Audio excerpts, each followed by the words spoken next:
Hello ખેડૂત મિત્રો, તો આજે આપણે વાત કરીશું હ્યુમિક એસિડની. તો હ્યુમિક એસિડ છે શું, હ્યુમિક એસિડના ફાયદા શું છે અને એ કેવી રીતે નાખવામાં આવે છે, તેમાં કયા કયા તત્વો રહેલા છે અને એ પાકને કઈ રીતે ઉપયોગી છે, આપણે કયા પાકમાં નાખવું જોઈએ, એ તમામ વિશેની માહિતી આપણે આજે એક એક કરીને બતાવીશું.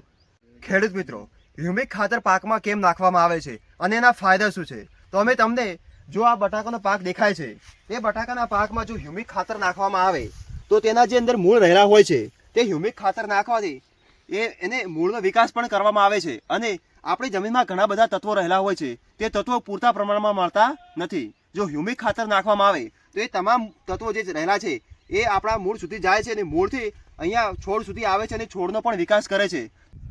ખેડૂત મિત્રો, હ્યુમિક એસિડ નાખવાથી આપણી જમીન પોચી અને ફળદ્રુપ બને છે, જેથી કરીને આપણું ઉત્પાદનમાં વધારો પણ થાય છે અને આપણે સારી રીતે બટાકાનું ઉત્પાદન મેળવી શકીએ છીએ અને બીજા પણ ધાન આપણે વાવીએ છીએ તેમાં પણ સારી રીતે આપણને ઉત્પાદન મળે છે. તેથી હ્યુમિક એસિડ નાખવાના આપણી જમીનમાં ઘણા બધા ફાયદા છે.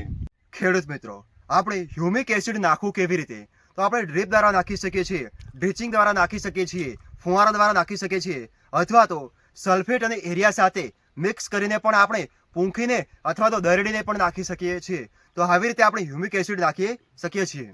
તો ખેડૂત મિત્રો, હ્યુમિક એસિડ એટલે શું, તો મરી ગયેલા જમીનમાં જે પદાર્થો છે તેના તૂટી ગયેલા અવશેષોમાંથી જે લાંબી પ્રોસેસ થાય છે તેમાંથી તે પ્રાકૃતિક કાર્બનિક રીતે તે તૈયાર કરવામાં આવે છે, તેને હ્યુમિક એસિડ કહેવામાં આવે છે. મિત્રો, તો આપણે હવે છેલ્લો મુદ્દો એ હતો કે આપણે કયા કયા પાકોમાં આ ખાતર વાપરવું જોઈએ. તો મિત્રો, તમે ધાન્ય પાકોમાં એટલે કે ઘઉં, બાજરી, મકાઈ અથવા તો શાકભાજીમાં જેમ કે બટાકા અને તેલબિયા પાકમાં મગફળી છે અથવા તો ઘણા બધા તમે તમામ પાકોમાં તમે આ ખાતર તમે વાપરી શકો છો અને બધા જ પાકોમાં તે બહુ સારી રીતે લાભ કરે છે. ખેડૂત મિત્રો, તમને અમારો વિડીયો પસંદ આવ્યો હોય તો લાઈક, શેર, કોમેન્ટ અને સબસ્ક્રાઈબ કરવાનું ભૂલતા નહીં.